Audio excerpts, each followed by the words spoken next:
We're here at the Book Expo 2007 with Cliff Fazzolari, the author of House of Miracles. Can you tell us a little bit about the book? Sure. It's a book I wrote about the women at Children's Hospital in Buffalo, New York.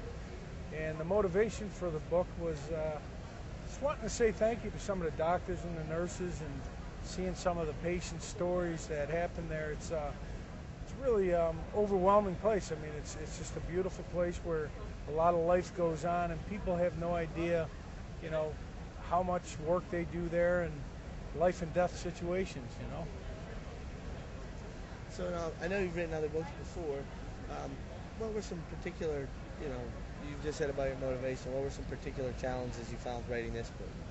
Well, it's, since it's a nonfiction, you have to do the interviews, and some of the interviews, to set them up and get people to talk. But what I found was the nurses and doctors and the administrators, they were all willing to share their story. I mean, I was impressed with the fact that they wanted a little bit of recognition for the good work that they do, and so the story flowed freely. So when you're working on the book, how much research goes into it? I mean, how many, is most of the time spent doing interviews? Is it putting it together? You start with the the original premise, and that's to say thank you and go that way, and then you line up who you want to talk to, and everybody, it's like a baseball team. Everybody kind of plays a role in the story you're trying to tell, and then I always have SterlingHouse to help me put it together, and that's usually the way it works. We've got a good team there too, so it's worked all the way around. Now you've written fiction books and non-fiction books.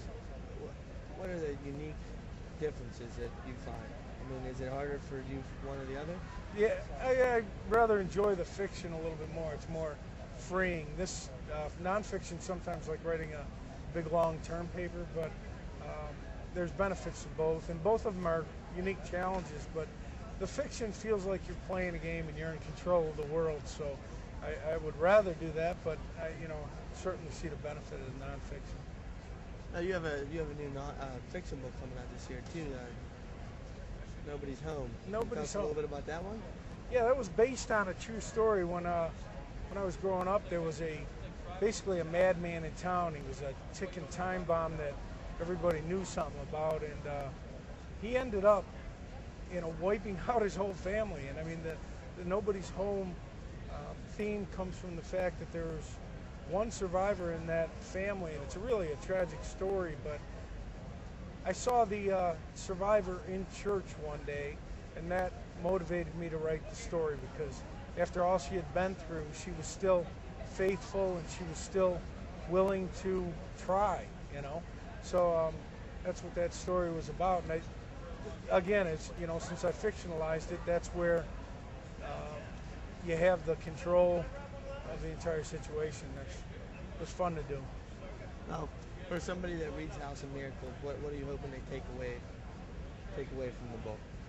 I want them to meet these people that help save children, and I want them to know that these are the real heroes in life. There's guys that save 30 or 40 lives a year of young children, and they don't get as much attention as a guy who catches a piece of pigskin thrown at them, and they're not looking for credit and they're not looking for recognition, but I wrote the book to give them a little bit, to make sure that some people know what they do and how they do it, and it's an important story, I think. And there's a couple of family stories in there too that I handled, and I did it for those kids that are sick. So.